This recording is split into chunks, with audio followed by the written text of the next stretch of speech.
today we're going to talk about crankbaits because that's going to be a technique. Things are warming rapidly this year.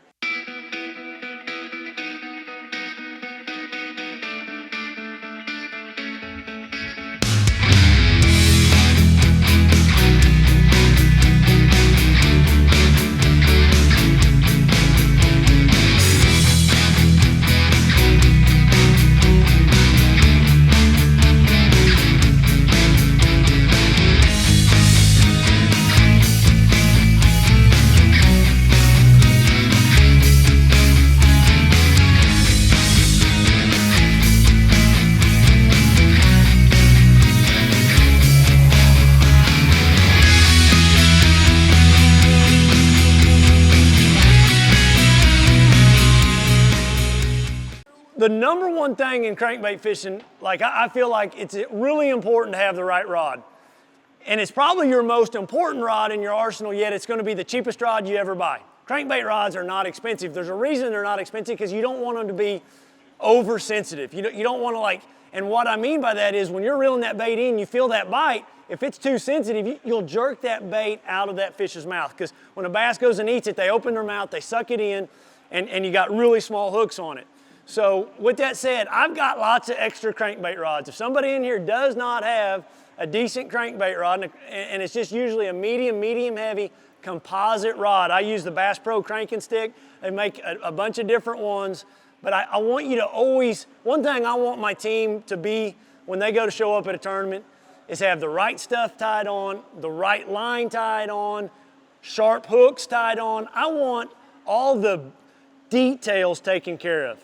There's one thing in bass fishing we can't control. That's the weather. That's the bass.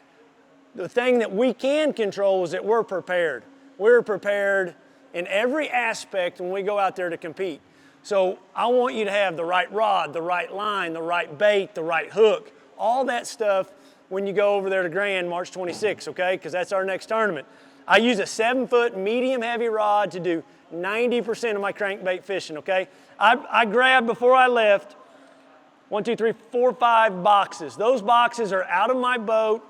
If I was to go compete at Grant, those are my boxes I'm taking to Red Crest. Those are the baits I carry. I want you guys to look at them, look at the colors.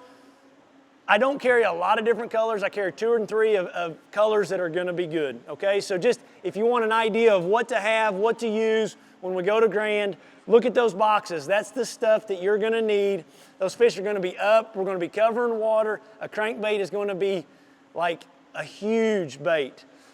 One other thing I want to touch on really quick, kind of off subject. Guys, there's lots being said about this forward-looking sonar. I can assure you, you don't need forward-looking sonar to win Grand.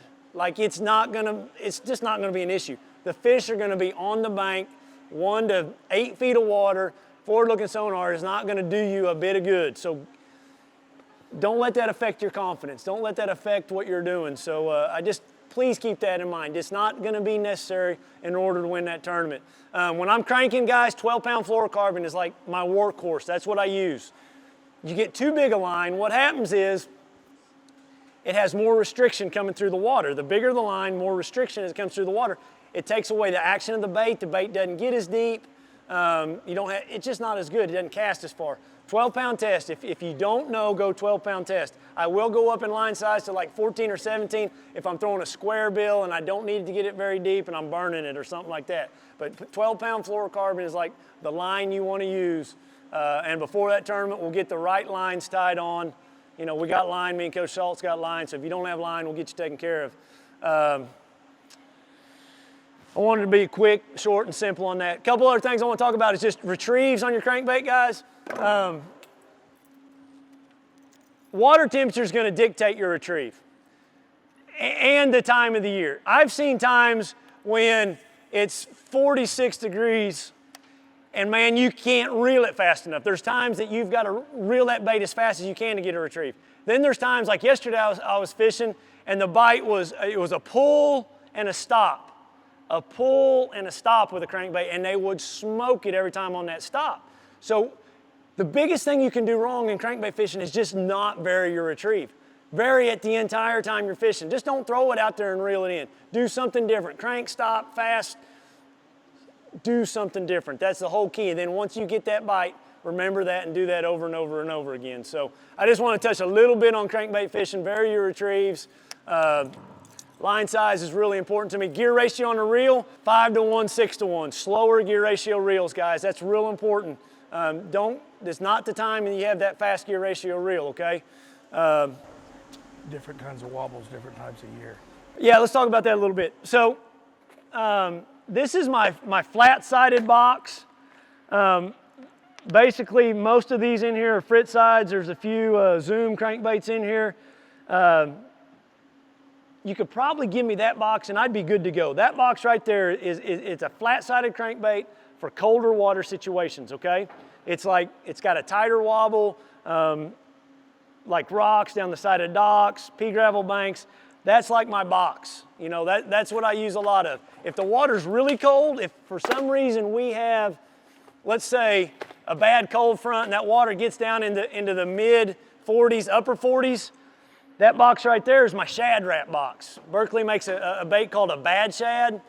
That's the bait I use. It's a version of a shad wrap, and it's a really tight bait. This is an exception. I will go to 10-pound tests sometimes on this bait just to help throw it. It doesn't weigh very much. It's a light bait, and it's hard to throw, but it's a clear water, cold water crankbait. So when are we throwing the bad shad or the shad wrap? Just so y'all are listening. Cold water. Okay. What water temperature? Okay. Couple other baits. This box right here is my square bill box. This is going to be when that water's in the upper 60s. I don't know that we're going to have quite that warm of water when we get there, but if you are, you're going to need a square bill tied on. Most generally, this is my lipless crankbait box. A red lipless crankbait is going to be a killer bait that time of year, like a super, super good bait. Just tie a lipless, like there's a Strike King one there, there's an Excalibur one there, there's a Yozuri one. Those are all good lipless crankbaits. I mean, you can't go wrong with those. This next box right here, this is my version of a DT6. Berkley makes a bait called a dime. It's a version of a DT6. That's a super good bait for the month of March. Just remember, DT6 or dime 6, just a red one, a brown color. It gets a little bit deeper than the Fritz side, the 5, the flat-sided crankbaits. You're going to use that in a little bit cleaner situation or if the fish are just out a little bit deeper. If I was to go out on a limb and the way the weather's going, that first box I showed you is going to be the box that we're going to need to have tied on when we get to Grand. Everybody got any questions? Okay.